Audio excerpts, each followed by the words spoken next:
ওকে হ্যাঁ তো বন্ধুরা, কেমন আছো সবাই? আমি ব্রততী, ভিভিড ব্রততী আরেকটি নতুন ব্লগ নিয়ে আবার চলে এলাম। আজ মহানবমীর সকাল, সানরাইজ দেখতে সকালবেলায় চলে এলাম দীঘার বিচে। চারিদিকে লোকের সমাগম অনেক বেড়ে গেছে আজকের দিনে। সকালবেলায় সূর্যোদয়ের সাথে সাথে এখানে মাছ ধরাও শুরু হয়ে গেছে, প্রচুর জাল ফেলা হয়েছে, তাই উপভোগ করতে শুরু করলাম।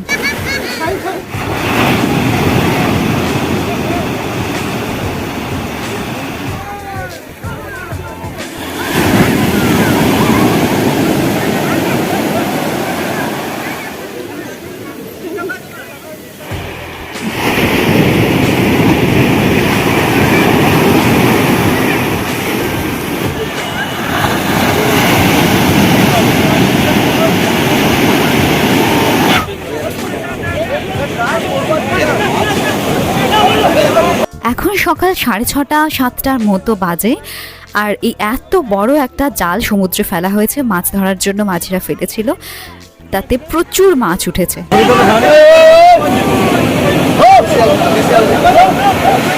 কি মাছ?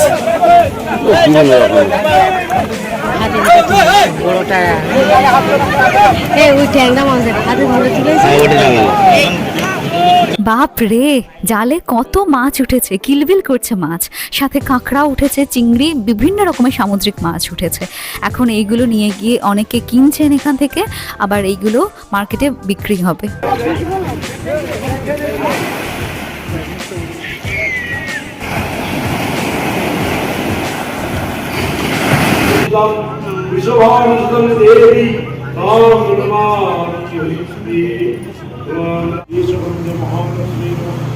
এখন দীঘা বিচের সামনে বাজারের যে প্যান্ডেল রয়েছে সেখানে মহানবমীর জন্য মন্ত্রপাঠ হচ্ছে, এখানে আরতি হচ্ছে। এবার বিভিন্ন রকমের যে পুজোগুলো রয়েছে সেইগুলো আজকে হবে, কুমারী পুজোও হবে।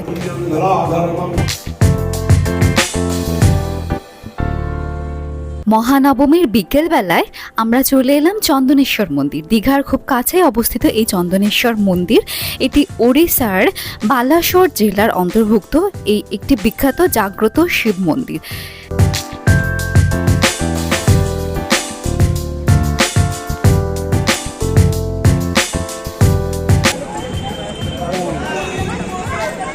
শতাব্দী প্রাচীন নীলকণ্ঠ মহাদেবের প্রসিদ্ধ এক জাগ্রত শিব মন্দির এই চন্দনেশ্বর মন্দিরটি। একদম জল এত দূর উঠে এসছে। আস্তে আস্তে হাতও ধুতে হবে।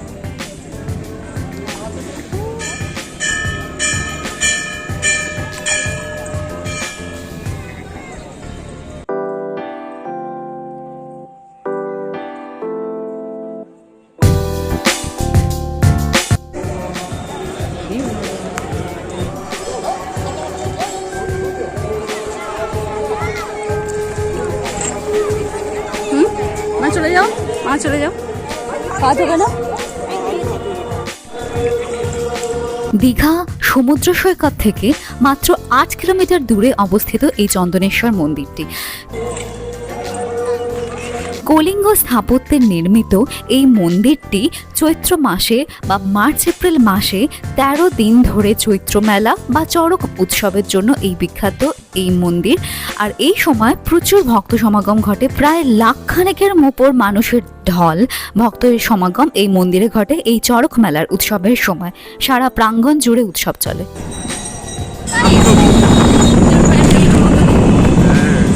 এখন আমরা চন্দনেশ্বর মন্দির থেকে আবার সেই দীঘার জগন্নাথ মন্দিরের পাশ দিয়ে সি বিচের দিকে যাচ্ছি, আর রাস্তায় মারাত্মক রকমের ভিড় নেমেছে এই মহানবমীর রাতে।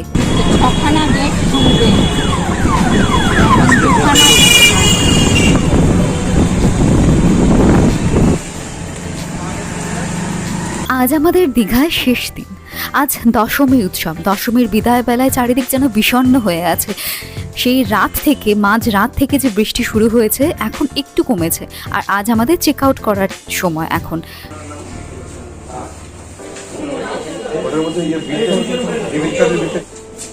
চেক আউট তো করে নিলাম, কিন্তু আমাদের ট্রেনটা লেট আছে, তাই আমরা ওয়েট করেই যাচ্ছি। আর বাইরে বেরোতেও পাচ্ছি না, ঝমঝমিয়ে বৃষ্টি হচ্ছে। একটু যদি বৃষ্টিটা কমে তাহলে একটু সি বিচের দিকে গিয়ে বসবো।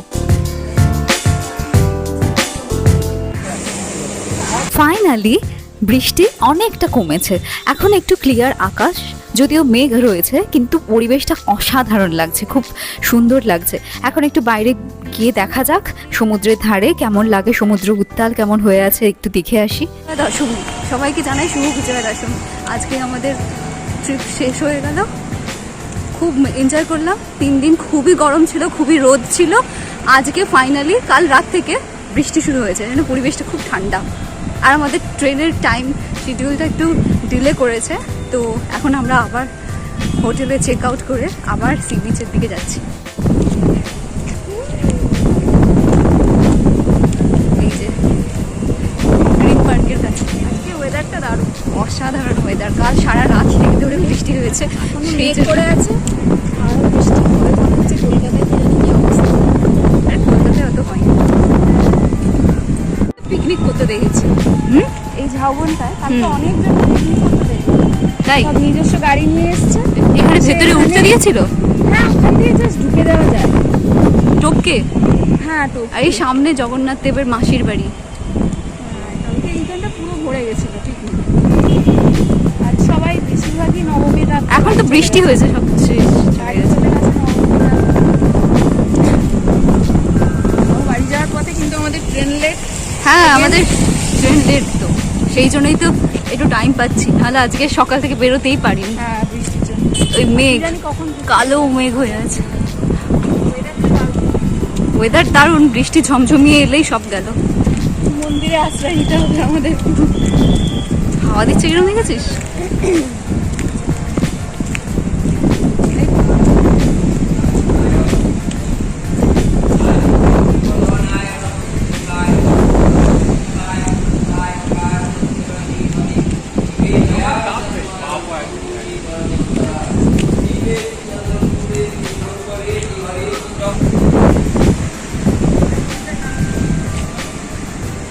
শ্রী শ্রী জগন্নাথ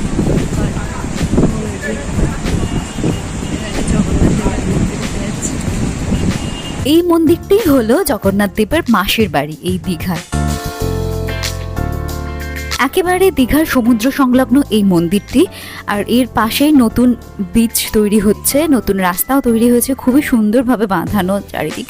আর উত্তাল সমুদ্র, যেমন সুন্দর ঠান্ডা আবহাওয়া আর উত্তাল সমুদ্র, তোমরা দেখেই বুঝতে পারছো যে কীরকম পরিমাণের বৃষ্টি হয়েছে গত রাত থেকে।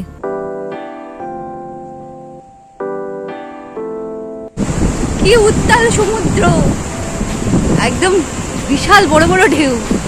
বৃষ্টি হয়েছে না, আরো ঢেউ বেড়ে গেছে।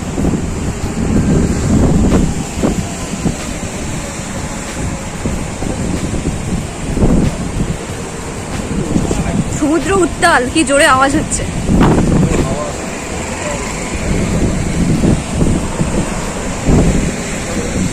বৃষ্টিও হচ্ছে, আওয়াজটা দেখো সমুদ্রের। ধূসর জল, প্রথম দিন যখন রোদ প্রচুর ছিল সেদিন নীল রঙের জল ছিল, আজকে একদম ঘোলাটে জল, ধূসর রঙের। কি জোরে হাওয়া দিচ্ছে। এই বৃষ্টি হওয়ার জন্য নিম্নচাপে এত বড় বড় ঢেউ, ঘোলা জল।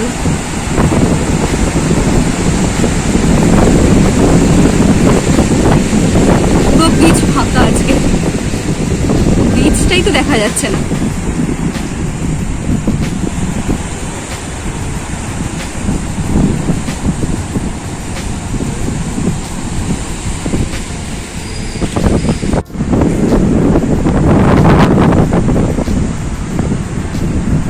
উত্তাল ঢেউ রে বাপ রে, মেঘটা।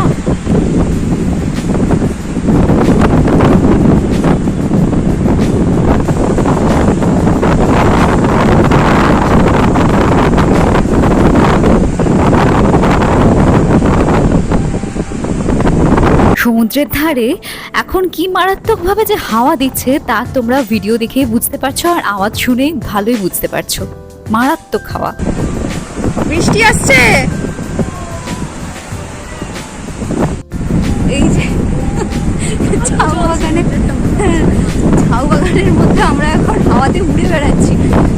ফটোশুট করছিলাম আর হাওয়া, ওরে বাবা রে, আনস্টপেবল হাওয়া। এই যে ঢেউ, হাওয়া সুন্দর হবে না?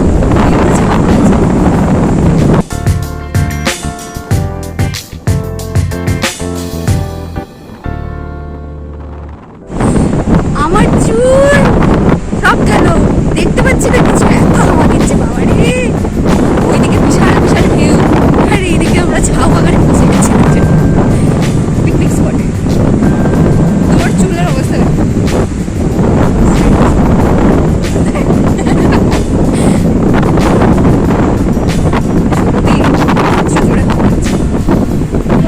এই দিকটা হচ্ছে জগন্নাথ দেবের মাসির বাড়ি, আর এইটা হচ্ছে ঝাউ বাগান। আর ওই যে সাদা আমাদের হোটেল দেখা যাচ্ছে ওইদিকে, এইদিকে হোটেল। এইদিকে বসে হাওয়া খাচ্ছি। এই যে আমাদের কিছু করতে হচ্ছে না।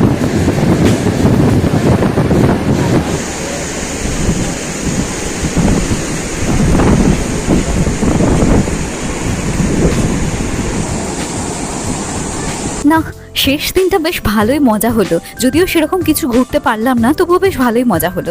অবশেষে ট্রেন আমাদের স্টেশনে ঢুকছে, আমরাও এখন স্টেশনের দিকে যাচ্ছি হোটেলে চেক আউট করে, ফাইনাল চেক আউট করে।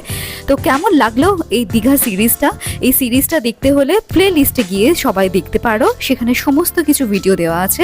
আর ভালো লাগলে অবশ্যই লাইক কমেন্ট করবে। সাথে সাথে এইরকম আরও ভিডিও দেখতে চাইলে আমার চ্যানেলটাকে, ভিভিড প্রতিদিন চ্যানেলটাকে অবশ্যই সাবস্ক্রাইব করে দেবে। সবাই খুব ভালো থাকবে।